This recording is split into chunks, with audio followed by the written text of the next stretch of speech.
اس لیے لمبی صورتیں بھی یاد ہونی چاہیے. سورہ یاسین بھی یاد ہو, سورہ ملک ہے, جو یہ صورتیں ہیں تو کوشش کریں گے انشاءاللہ. اس کے ساتھ اللہ کے راستے میں نکل کر ہم نے بہت زیادہ محنت کرنی ہے اپنی نماز کو اچھا بنانے کی. جس نے نماز سیکھ لی اس کے ابھی سے لے کر جنت میں جانے تک کے مسئلے حل ہو گئے, مسئلے سارے حل ہو گئے. نماز آدمی کی زندگی اس کی نماز کے بقدر ہوتی ہے. نماز میں 10% کمی ہے, اس کی زندگی 10% خراب ہوگی. نماز میں 40% کمی ہے, اس کی زندگی 40% خراب ہوگی. انسان کی زندگی اس کی نماز کے برابر ہوتی ہے.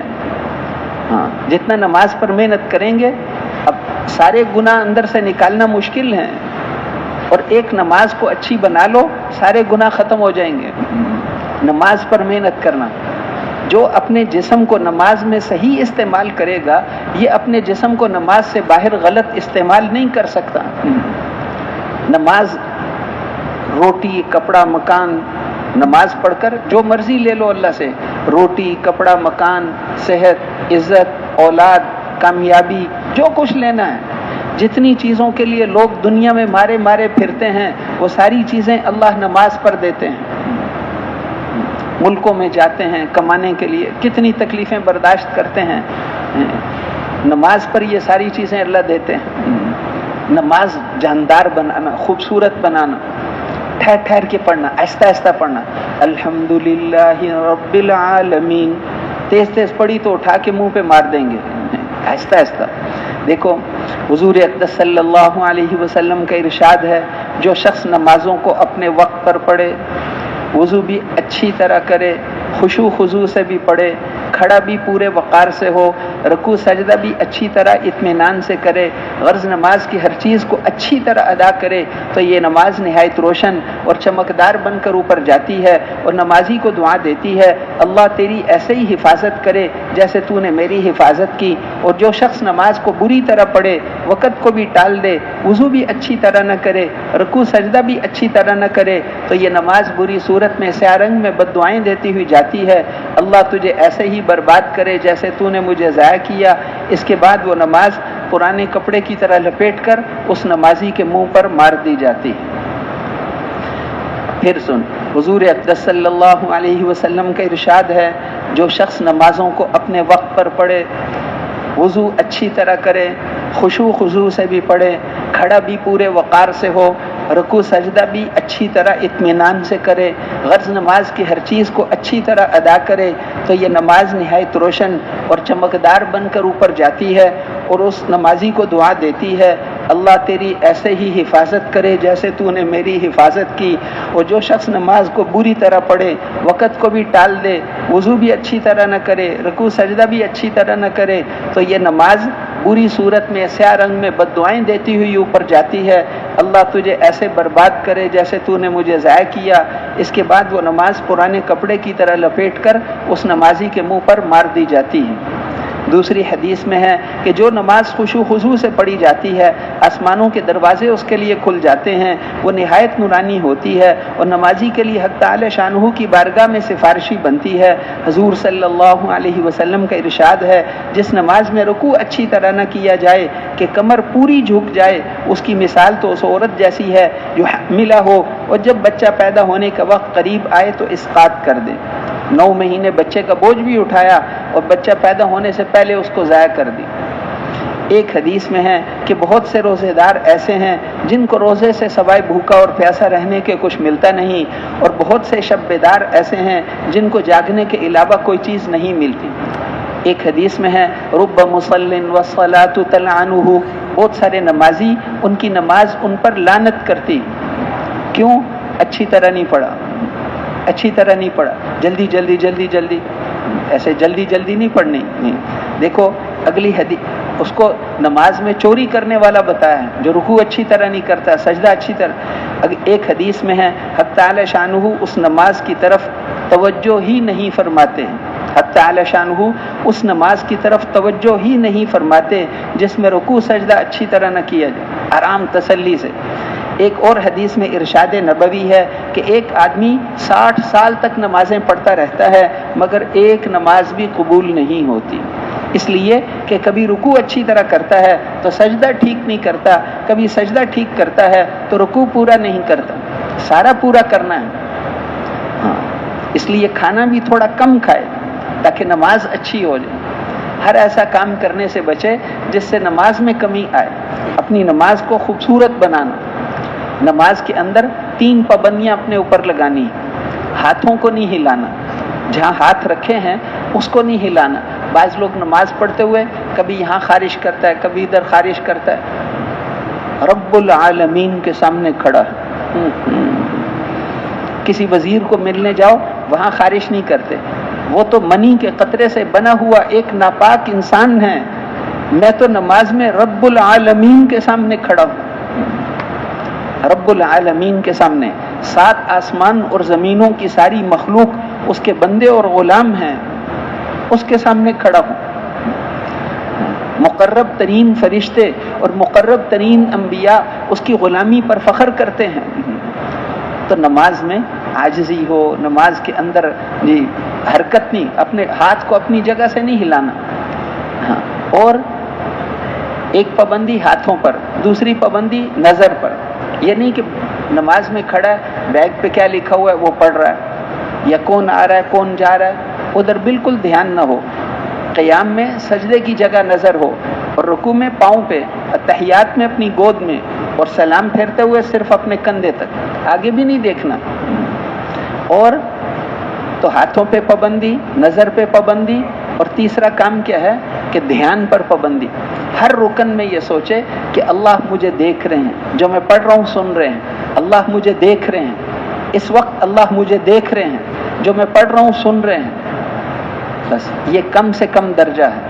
اعلیٰ درجہ یہ ہے، فرمایا کہ ان تعبد اللہ کأنک تراہ، ایسے نماز پڑھو، ایسے عبادت کرو جیسے تم اللہ کو دیکھ رہے ہو۔ یہ درجہ ہونا چاہیے۔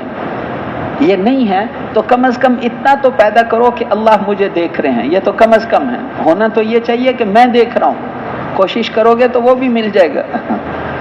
کم از کم اتنا تو ہو کہ اللہ مجھے دیکھ رہے ہیں۔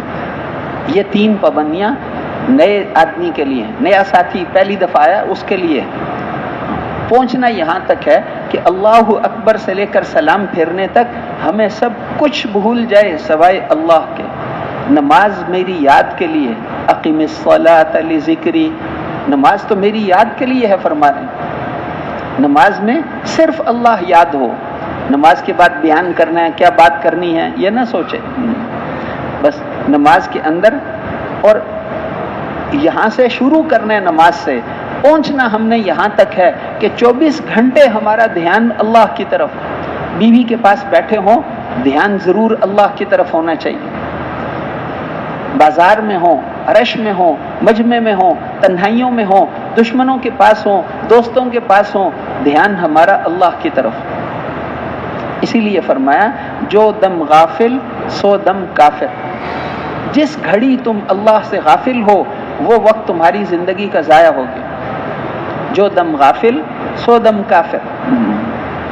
اسی لیے بزرگ فرماتے ہیں نا، جب بیان شروع کرو تو دل میں دعائیں شروع کر دو، اے اللہ ان کو قبول فرما لے۔ زبان سے بیان کر رہا ہے اور دل میں دعا کر رہا ہے، اللہ ان کو قبول فرما لے، نقد توفیق نکلنے کی توفیق نصیب فرما دے، اے اللہ ان کے دل نرم فرما دے، اے اللہ نقد جماعت نکل جائے، اے اللہ نقد جماعت نکل جائے، دعائیں مانگ رہا ہے۔ بیان شروع، اندر دعائیں شروع، بیان ختم، دعا ختم، ادھر دھیان ہی نہ ہو، اس کا دھیان تو اللہ کی طرف ہے۔ تو اس کی کوشش کریں گے انشاءاللہ۔ تو حضرت عائشہ رضی اللہ عنہا کی والدہ حضرت ام رومان فرماتی ہیں کہ میں ایک مرتبہ نماز پڑھ رہی تھی، نماز میں ادھر ادھر ہلنے لگی، قرآن پڑھتے پڑھتے حضرت ابو بکر صدیق رضی اللہ عنہ نے مجھے دیکھ لیا، وہ خامن تھے، دیکھ لیا تو اس زور سے مجھے ڈانٹا کہ میں ڈر کی وجہ سے نماز توڑنے کے قریب ہو گئی۔ پھر فرمایا کہ میں نے تو حضور صلی اللہ علیہ وسلم سے سنا ہے کہ جب کوئی شخص نماز میں کھڑا ہو تو اپنے پورے جسم کو بالکل سکون سے رکھے، یہودیوں کی طرح ہلے نہیں، بدن کے تمام اعضاء کو نماز میں سکون سے رکھنا یہ نماز کے پورا ہونے کا حصہ ہے۔ حضرت عائشہ رضی اللہ عنہا کی والدہ حضرت ام رومان رضی اللہ عنہا فرماتی ہیں کہ میں ایک مرتبہ نماز پڑھ رہی تھی، نماز میں ادھر ادھر جھکنے لگی، حضرت ابو بکر صدیق رضی اللہ عنہ نے مجھے دیکھ لیا، اس زور سے ڈانٹا کہ میں ڈر کی وجہ سے نماز توڑنے کے قریب ہو گئی۔ پھر فرمایا کہ میں نے تو حضور صلی اللہ علیہ وسلم سے سنا ہے کہ جب کوئی شخص نماز میں کھڑا ہو تو اپنے پورے جسم کو بالکل سکون سے رکھے، یہودیوں کی طرح ہلے نہیں، بدن کے تمام اعضاء کا نماز میں سکون سے رکھنا یہ نماز کے پورا ہونے کا جز ہے۔ صحابہ ایسے کھڑے ہوتے تھے نماز میں کہ پرندے آ کر بیٹھ جاتے تھے، لکڑی کھڑی ہوئی، لکڑی ہے، ہلتے ہی نہیں، اس لکڑی ہے، اس لیے ایسے سکون سے نماز پڑھنا۔ حضرت عبداللہ ابن عمر فرماتے ہیں صحابہ جب نماز کے لیے کھڑے ہوتے تھے کسی طرف توجہ نہیں کرتے تھے، ہمتاً نماز کی طرف متوجہ رہتے تھے، اپنی نگاہوں کو سجدے کی جگہ رکھتے تھے اور یہ سمجھتے تھے کہ حق تعالی شانہ ان کی طرف متوجہ ہیں۔ حضور صلی اللہ علیہ وسلم نے ایک مرتبہ ایک شخص کو دیکھا کہ وہ نماز میں اپنی داڑھی پر ہاتھ پھیر رہا، تو آپ نے صحابہ کو فرمایا کہ اگر اس کے دل میں خشوع ہوتا تو اس کے اعضاء میں سکون ہوتا۔ ایک مرتبہ حضور صلی اللہ علیہ وسلم نے فرمایا کہ جو نماز میں اوپر دیکھتے ہیں وہ اپنی اس حرکت سے باز آ جائیں ورنہ نظریں اوپر کی اوپر ہی رہ جائیں گی۔ بہت سے صحابہ اور اب قرآن میں بھی فرمایا نماز خشوع سے پڑھو، خشوع سے پڑھو، حدیث میں بھی فرمایا خشوع سے پڑھو۔ خشوع کیا ہوتا ہے وہ آگے بتا رہے ہیں۔ بہت سے صحابہ اور تابعین فرماتے ہیں کہ خشوع کا مطلب ہے سکون، نماز انتہائی سکون سے پڑھو، سکون سے، تیز نہیں پڑھنی۔ متعدد احادیث میں حضور صلی اللہ علیہ وسلم کا ارشاد ہے نماز ایسے پڑھو جیسے یہ زندگی کی آخری نماز، ہر نماز ایسے پڑھو جیسے یہ زندگی کی آخری نماز ہے، ایسے پڑھو جیسے وہ شخص پڑھتا ہے جس کا یہ گمان ہو کہ اس کے بعد مجھے زندگی میں دوسری نماز کی نوبت نہ آئے گی۔ حضور اقدس صلی اللہ علیہ وسلم کا ارشاد ہے کہ سب سے افضل نماز وہ ہے جس میں لمبی لمبی رکعتیں ہوں۔ حضور اقدس صلی اللہ علیہ وسلم کا ارشاد ہے کہ سب سے افضل نماز وہ ہے جس میں لمبی لمبی رکعتیں ہوں۔ میرے محترم بھائیوں اور دوستوں، نماز میں عرض کیا نا 3 پابندیاں ہیں۔ ہاتھوں پر پابندی، ہاتھ اپنی جگہ سے نہیں ہلانے، رکوع میں انگلیاں کھول کر گھٹنے کو پکڑنا، سجدے میں انگلیاں ملا کر رکھنا، باقی پوری نماز میں انگلیوں کو اپنی حالت پر چھوڑنا، نہ کھولنی نہ ملانی۔ ہاتھوں پر پابندی، ادھر ادھر خارش نہ کرے نماز میں، جدھر رکھنے کا حکم ہے وہیں رکھے، ہلائے نہیں۔ دوسری نظر پر پابندی، تیسرے دھیان پر پابندی، اور نماز سے پہلے بھی 3 باتیں سوچنی ہیں۔ ایسے نہیں کہ مسجد میں پہنچے اللہ اکبر، نہیں، جہاں نماز پڑھنی ہے وہاں پہنچ کر روزانہ تھوڑی دیر ٹھہر جاؤ، 3 باتیں سوچنی۔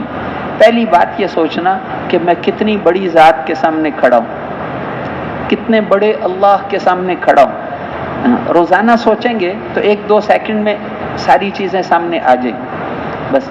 دوسرے، نماز کے فضائل اور مسائل کا دھیان جمانا، میں جو نماز پڑھنے لگا ہوں اس کا ایک ایک سجدہ اور ایک ایک رکوع اس پوری کائنات سے زیادہ قیمتی۔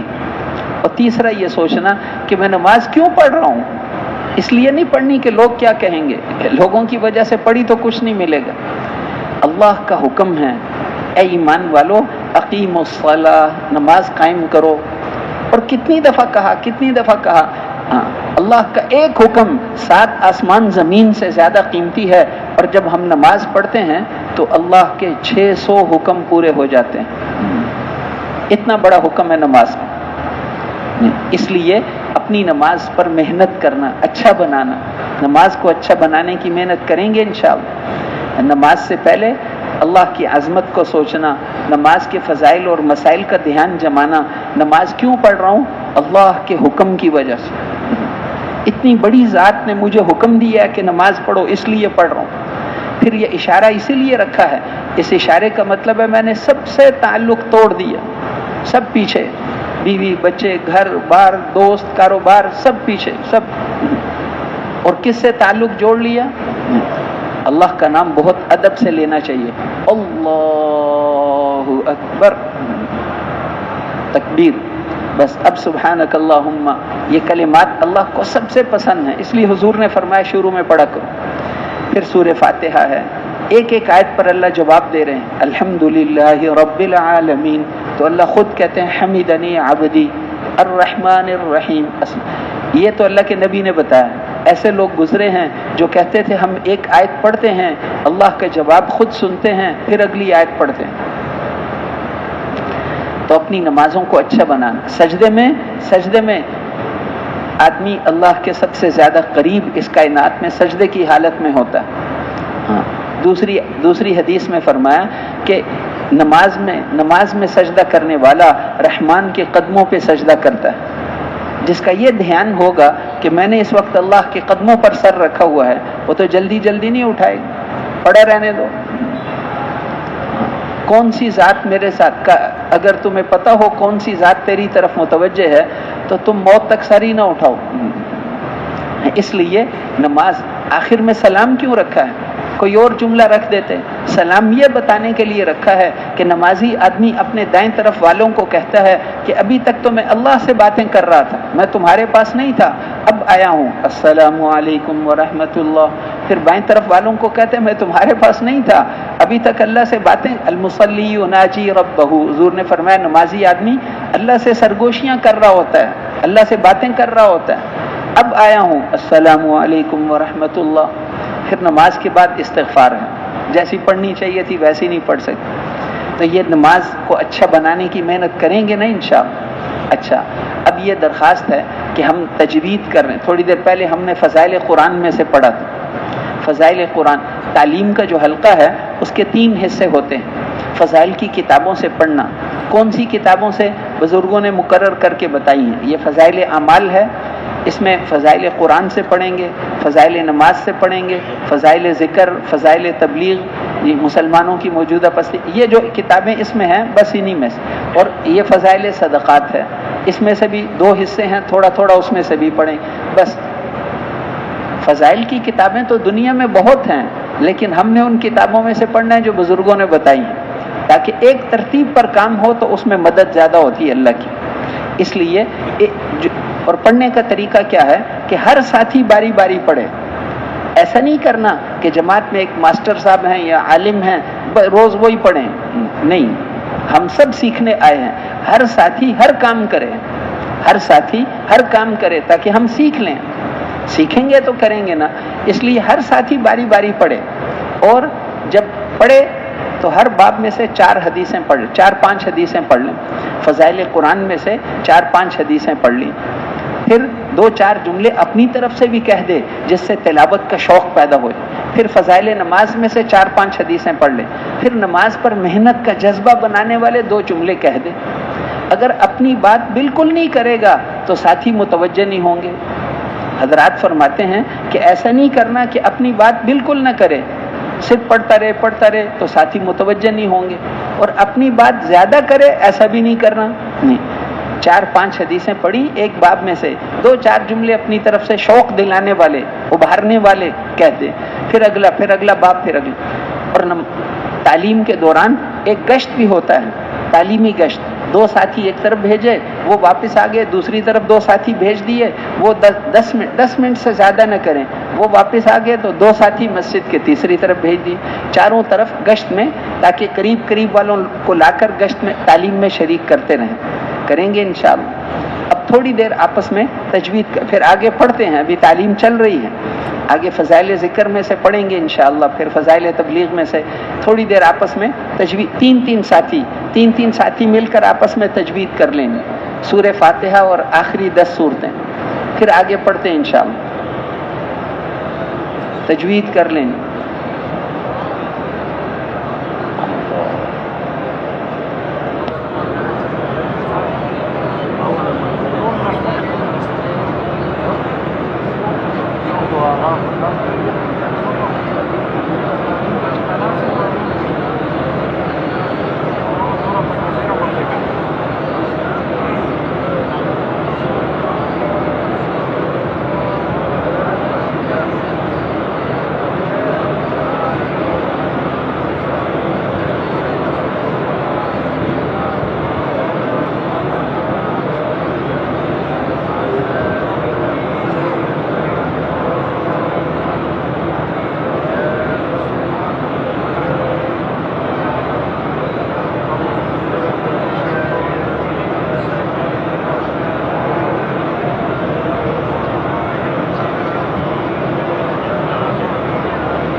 بھی روزانہ پہلے دن حضرات فرماتے ہیں کہ اگر مخلوط جماعت بنی ہو تو پہلے دن پوری جماعت اکٹھی تجوید کر لیں، تاکہ ہمیں پتہ چل جائے کہ پوری جماعت میں صحیح تجوید کے ساتھ پڑھنے والے ساتھی کتنے ہیں۔ اگر پوری جماعت میں صحیح تجوید کے ساتھ پڑھنے والا ایک ساتھی ہے تو ہم روزانہ تجوید کا ایک ہی حلقہ لگائیں۔ تھوڑا وقت زیادہ بھی لگ جائے تو کوئی بات نہیں، تجوید کے لیے کوئی وقت بزرگوں نے مقرر نہیں کیا کہ 15 منٹ 20 منٹ آدھا گھنٹہ، جتنی ضرورت ہے۔ اور اگر 2 ساتھی صحیح تجوید سے پڑھنے والے ہیں تو 2 حلقے، 3 ہیں تو 3 حلقے، 4 ہیں تو 4 حلقے، جتنے صحیح تجوید کے ساتھ پڑھنے والے ساتھی ہیں اتنے حلقے ہم تجوید کے لگائیں۔ اور یہاں پر تجوید تعلیم میں رکھی، اس کا مقصد ہے کہ ہمیں صحیح پڑھنے کا شوق پیدا ہو جائے۔ یہاں تو موٹی موٹی غلطیاں ٹھیک ہو جائیں گی، پھر مقام پر جا کر اپنے محلے کے قاری صاحب سے ہم وقت لے لیں، 20 منٹ روزانہ مجھے دے دیجئے، میں نے آپ کو اپنا سبق سنانا ہے، تجوید ٹھیک ہو جائے۔ قرآن پاک کل 29 حرفوں سے مل کر بنا ہے، ان میں سے اکثر حروف آسان ہیں، آدمی پہلی دفعہ بھی سیکھ جاتا ہے۔ تھوڑے سے حروف ایسے ہیں جن کی آواز آپس میں ملتی جلتی ہے، سین، صاد، ثا، یا کچھ ان میں سے مشکل ہے ان کی ادائیگی، ولا الضالین، اسی طرح اب ان کو تھوڑا سا سیکھنا پڑتا ہے بس، باقی تو آسان، آدمی نیت کر لے تو تجوید سیکھنا آسان ہے۔ ایمان کے بعد سب سے بڑا اللہ کا حکم نماز کا ہے، اور کفر کے بعد سب سے بڑا گناہ نماز کو چھوڑ دینا ہے۔ اتنا بڑا حکم ہے نماز کا، اور اس نماز کے ارکان اور فرائض میں سے ایک رکن قرات کرنا ہے۔ اگر قرات صحیح نہیں ہوگی تو نماز کی قبولیت میں کمی آئے گی۔ اس لیے تجوید کو ٹھیک ایسا نہ ہو کہ ہم ملکوں کے سفر بھی کر لیں اور ہماری تجوید ٹھیک نہ ہو، تو اس لیے تجوید کو ٹھیک کرنا، تجوید اچھی ہوگی، اللہ سے تعلق اور قرب ملے گا، ہمیں اللہ کا تعلق نصیب ہوگا۔ اس لیے یہ درخواست ہے کہ ہم اپنی تجوید کی ضرور فکر کریں۔ اگر پوری نماز ہم نے ابھی تک کسی کو نہیں سنائی، وہ بھی سنانی چاہیے، کوئی غلطی نہ ہو بیچ میں، اور اپنی نماز بھی ٹھیک کرے، قرآن پاک کی تجوید بھی ٹھیک کرے، 2 پارے ضرور یاد کر لیں، اس کی کوشش کریں گے نا انشاءاللہ۔ اپنی نماز کو بھی اچھا بنانے کی محنت کرنا۔ اس کے ساتھ ساتھ ذکر ہے، کیونکہ ذکر میں پہلے اللہ کا دھیان جمتا ہے، پھر نماز میں دھیان جمتا ہے۔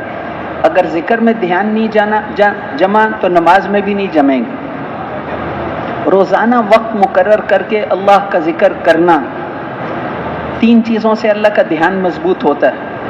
ایک تو روزانہ وقت مقرر کر کے اللہ کا ذکر کریں، اس وقت میں آگے پیچھے نہ کریں، روز وقت مقرر کر کے کریں گے نا، اس وقت اللہ انتظار میں ہوں گے۔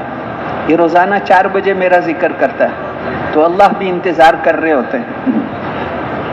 پھر دوسرا یہ کہ وقت مقرر کر کے کریں گے تو ناغہ نہیں ہوگا، وقت مقرر کر کے اللہ کا ذکر کرے۔ دوسرے قرآن پاک کی تلاوت، خالی ذکر بھی کافی نہیں، قرآن پاک کی تلاوت، بڑا ذکر تو وہی ہے۔ تیسرے مسنون دعاؤں کا اہتمام کرنا، صبح و شام کی دعائیں، سونے کی دعا آپ نے سکھائی، اللہم انی اسلمت نفسی الیک ووجہت وجہی الیک وفوضت امری الیک والجأت ظہری الیک رغبتا ورہبتا لا ملجأ ولا منجأ منک الا الیک آمنت بکتابک الذی انزلت وبنبیک الذی ارسلت۔ اس کا مطلب اتنا زبردست ہے کہ آدمی بس اللہ کے رسول پر قربان ہو جائے۔ ایسے ہر موقع کی دعائیں سکھائی ہیں۔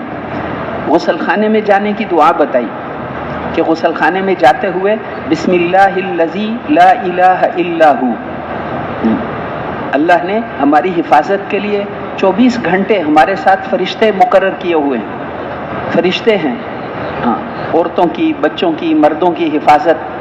جب حکم آتا ہے تو اچھا غسل خانے میں آدمی جائے، کپڑے اتارے تو فرشتے الگ ہو جاتے ہیں۔